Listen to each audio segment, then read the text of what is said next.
ନାଇଁ ମୁଁ ଜଣେ ଇଞ୍ଜିନିୟରିଂ ଷ୍ଟୁଡେଣ୍ଟ। ପ୍ରଥମତଃ ମୁଁ Odisha engineering college Keonjhar, Odisha school of mining engineering Keonjhar, ସେଠି ମୁଁ ଡିପ୍ଲୋମା ପଢ଼ିଲି। ଡିପ୍ଲୋମା ପଢ଼ୁଥିବା ବେଳେ ଗୋଟେ ନିଆରା ଜିନିଷ ଥିଲା, ମାନେ ସେତେବେଳେ ଏମିତି କିଛି କିଛି ଇନସିଡେଣ୍ଟ ହେଇଛି ଯେଉଁଟାକି ଦେହକୁ ଲାଗିଛି। ମୁଁ ନିଜେ କଲଚରାଲ ପ୍ରେସିଡେଣ୍ଟ ବି ଥିଲି, ମୋ କଲେଜରେ କଲଚରାଲ ପ୍ରେସିଡେଣ୍ଟ ଥିଲି। ସେତେବେଳେ ନମିନେଟେଡ଼ ସବୁ କାର୍ଯ୍ୟକ୍ରମ ହେଉଥିଲା। ସେହି ସମୟରେ ମୋତେ ଗୋଟିଏ ଛୋଟ କାମ ସେତେବେଳେ କରିବାକୁ ମିଳିଥିଲା। ଥରେ ଜଣେ ଟ୍ରକ୍ ଡ୍ରାଇଭର, ସେ ଅଞ୍ଚଳରେ ତ ବହୁତ ଟ୍ରକ୍ ଚାଲେ, ଟ୍ରକ୍ ଡ୍ରାଇଭର ଜଣେ ଥରେ ତାର ହେଲ୍ପରକୁ ମାଡ଼ ମାରିକି ସେ ଅଞ୍ଚଳରେ ଛାଡ଼ି ଦେଇକି ପଳେଇଥିଲା। ସିଏ ଯଦିଓ ଟ୍ରକ୍ ଡ୍ରାଇଭର ବିହାର ଅଞ୍ଚଳର, ସିଏ ତାର ହେଲ୍ପର ବି ବିହାର ଅଞ୍ଚଳର, କିନ୍ତୁ ସେ ପିଲାଟି ପାଖରେ ସେତେବେଳେ ସମୟରେ 2002 ମସିହାରେ ପ୍ରାୟ ଟ୍ରେନ୍ ଟିକେଟ୍ କରିବା କେତେ ଅସୁବିଧା। ସେତେବେଳେ ପଇସା ଏସବୁ ଦେବା ବି ଭାରି କଷ୍ଟ ଥିଲା। ସେହି ସମୟରେ ଗୋଟେ ଇନିସିଏସନ୍ କରିଥିଲି ନା, କଲେଜ ଲେବୁଲରେ ସବୁ ସହପାଠୀ ସିନିୟରମାନଙ୍କଠୁ ଗୋଟେ ପଇସା କଲେକ୍ସନ୍ କଲି। ତାକୁ ସେ ସମୟରେ ବୋଧେ 2000 ଟଙ୍କା ଦେଇଥିଲୁ। ସେଥିରେ ସେ ଟିକେଟ୍, ତାର ସାଲ୍ ଖଣ୍ଡେ, ତା ପ୍ୟାଣ୍ଟ ସାର୍ଟ ଦୁଇ ପେୟାର କିଣିକି ଆଉ ତା ଟିକେଟ୍ କାଟିକି ତା ଅଞ୍ଚଳକୁ ପଠାଇଥିଲୁ। ଏମିତି ଅନେକ ଘଟଣା ଘଟିଛି ଜୀବନରେ। ସେ ତ କହିବା ବର୍ତ୍ତମାନ ସମୟରେ ସବୁ ବର୍ଣ୍ଣନା କରିବା ଟିକେ କଷ୍ଟ ହେବ।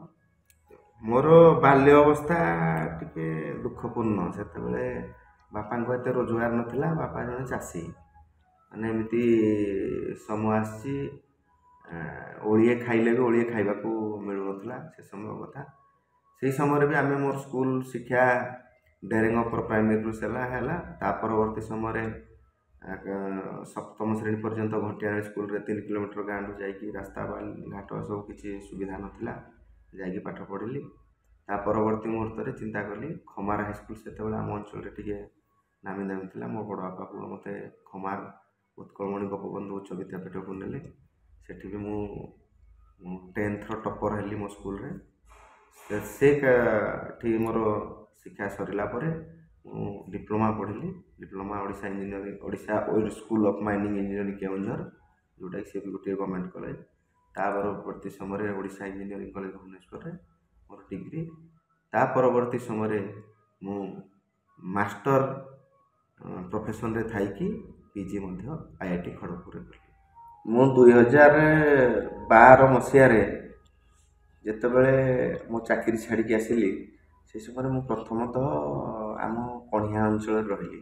କଣିହାଁ ଅଞ୍ଚଳରେ ରହିବା ଭିତରେ ମୋତେ ବିଭିନ୍ନ ସମୟରେ ଆମ ଗ୍ରାମର ସଭାପତି, ଅଞ୍ଚଳର ବୁଦ୍ଧିଜୀବୀମାନେ ବିଭିନ୍ନ ସଭା ସଂଗଠନରେ ମୋତେ ନିଅନ୍ତି।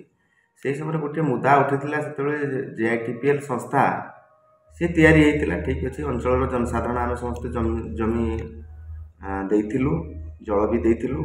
କିନ୍ତୁ ସେତେବେଳେ ଆମର କଣିହାଁ ବ୍ଲକରେ ଯେଉଁମାନେ ସବୁ କ୍ଷୟକ୍ଷତିରେ ଥିଲେ, ସେମାନେ କୌଣସି ନିଯୁକ୍ତି ପାଇନଥିଲେ। ସେହି ସମୟରେ ଗୋଟିଏ ମୁହୂର୍ତ୍ତରେ ଯେତେବେଳେ ଅଞ୍ଚଳ ଭାଙ୍ଗି ପଡ଼ିଥାଏ, ସେ ସମୟରେ ମୁଁ ଗୋଟିଏ ନିଷ୍ପତ୍ତି ନେଇଥିଲି। ମୁଁ ନିଜେ ମୋଠୁ ମତାମତ ଦେଇକି ଯେ ଅଞ୍ଚଳ ପାଇଁ ମୁଁ ଟିକେ ଲଢ଼ିବି। ସେ ବିଗତ ଦିନରେ ମଧ୍ୟ 2015ରୁ 19 ମସିହା ଭିତରେ ମୁଁ 480 ଜଣ ଲୋକଙ୍କୁ ନିଯୁକ୍ତି ଦେଇଛି। ଜଣେ ଶିଳ୍ପାଞ୍ଚଳ ନେତା ହିସାବରେ ମୁଁ ଭାବୁଛି ଆଜିକା ଦୁନିଆରେ ଏଇ ଯେଉଁ ସବୁ ବଡ଼ ବଡ଼ ନେତା ଅଛନ୍ତି, ଏମାନେ ଏତେ ବଡ଼ ସଫଳତା କେବେ ପାଇନଥିବେ। ମୁଁ ବହୁତ ବଡ଼ ସଫଳତାରେ ସେତେବେଳେ ପାଇଥିଲି। ତା ପରବର୍ତ୍ତୀ ମୁହୂର୍ତ୍ତରେ ମଧ୍ୟ ଆପଣଙ୍କ ରାଷ୍ଟ୍ରାୟତ୍ତ ସଂସ୍ଥା NTPC, ସେଠି ବି ମଧ୍ୟ ଗୋଟିଏ ଷ୍ଟ୍ରାଇକ୍ କରି ସେ ସମୟରେ ମଧ୍ୟ 100 ଜଣ ଲୋକଙ୍କୁ ମେଣ୍ଟେନାନ୍ସ ନିଯୁକ୍ତି କରିଥିଲି। ତା ପରବର୍ତ୍ତୀ ମଧ୍ୟରେ ଏଇସବୁ ଚାଲିଲା ବେଳେ ଇଏ ତ ଗୋଟେ ବଡ଼ ବଡ଼ ସଫଳତା ଦେଇଥିଲି ଅଞ୍ଚଳ ପ୍ରତି।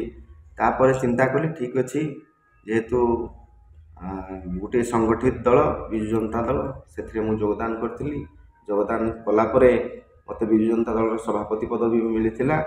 ମିଳିଲା ପରେ ମୁଁ ଏଇସବୁ କାର୍ଯ୍ୟକ୍ରମ ହେଲା ପରେ ମୁଁ ଏ ଅଞ୍ଚଳରେ ବିଭିନ୍ନ ସମୟରେ ଛତା ବଣ୍ଟନ, ଲୁଗା ବଣ୍ଟନ, ଛୋଟ ପିଲାମାନଙ୍କୁ ଯେଉଁମାନେ ପାଠ ନ ପଢ଼ି ପାରନ୍ତି କାହାକୁ ବହି ସେଟ୍ଟେ ଦେବା, ଖାତା ପେନ୍ ଦେବା।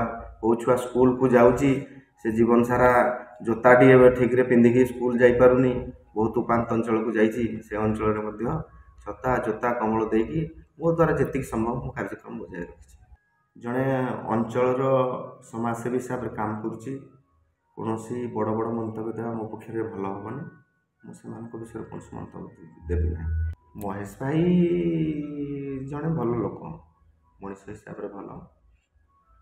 ସିଏ ତାଙ୍କ ଫିଲ୍ଡରେ କାମ କରୁଛନ୍ତି, କିନ୍ତୁ ସାଧାରଣ ଅର୍ଥରେ ଯେଉଁମାନେ ବ୍ୟକ୍ତିବିଶେଷ ବଡ଼ ବଡ଼ ପଦପଦବୀରେ ଅଛନ୍ତି, ବିଭିନ୍ନ ସମୟରେ MP ହିସାବରେ ଦାୟିତ୍ୱ ନେଇଛନ୍ତି, ସେମାନେ ଟିକେ ତଳ ସ୍ତରର କାର୍ଯ୍ୟକର୍ତ୍ତା ଯେଉଁମାନେ ଦଳ ସଂଗଠନ ପାଇଁ କିଛି କାମ କରନ୍ତି, ତାଙ୍କ ପାଇଁ ସେ କିଛି ଭଲ ରେକମେଣ୍ଡେସନ୍ ଉପରକୁ ଦିଅନ୍ତୁ, ଯଦ୍ୱାରା କି ବୋଧେ ତାଙ୍କ ଆଶୀର୍ବାଦର ହୁଏତ ଆମେ ବି ଆଗାମୀ ଦିନରେ ପାଲଡ଼ାର ଦାୟିତ୍ୱ ନେଇ ଅଞ୍ଚଳରୁ ପବିତ୍ର ବାୟୁ ମାଟିରୁ ବଢ଼ିଆ ମାଟିରୁ ଜଣେ ବିଧାୟକ ଦେଖିବା ପାଇଁ ଯେଉଁ ଅଞ୍ଚଳର ଅଭ୍ୟାସ ଅଛି, ମୁଁ ଭାବୁଛି ସେ ଆଶୀର୍ବାଦ ରଖିବେ। ଗୁରୁ ଦାୟିତ୍ୱ ମଣିଷ ସମାଜରୁ ଶିଖେ। ମାନେ ମୁଁ ସେମିତି କେହି ନିର୍ଦ୍ଦିଷ୍ଟ ବ୍ୟକ୍ତି ନୁହେଁ, କିନ୍ତୁ ମୋ ଗାଁ ମୋତେ ବହୁତ ଶିକ୍ଷା ଦେଇଛି। କାରଣ ଆପଣ ଜାଣିଥିବେ, ଯେଉଁ ଗାଁରେ ଆପଣ ସମସ୍ୟା ହିଁ ପାଇବେ, ଯେଉଁ ଅଞ୍ଚଳରେ ସମସ୍ୟା ପାଇବେ, ସେଠି ଶିକ୍ଷା ପାଇବେ, ନହେଲେ ଆଉ କିଛି ନାହିଁ। କିନ୍ତୁ ଦେଖେ ଯେଉଁ ଗୁରୁମାନେ ବିଭିନ୍ନ କ୍ଷେତ୍ରରେ ଅଛନ୍ତି, ଯେଉଁମାନେ ସେମାନେ ଟିକେ ତାଙ୍କ ଚରିତ୍ରଟା ଉପରେ ଟିକେ ନିଜର କଣ୍ଟ୍ରୋଲ ନାହିଁ।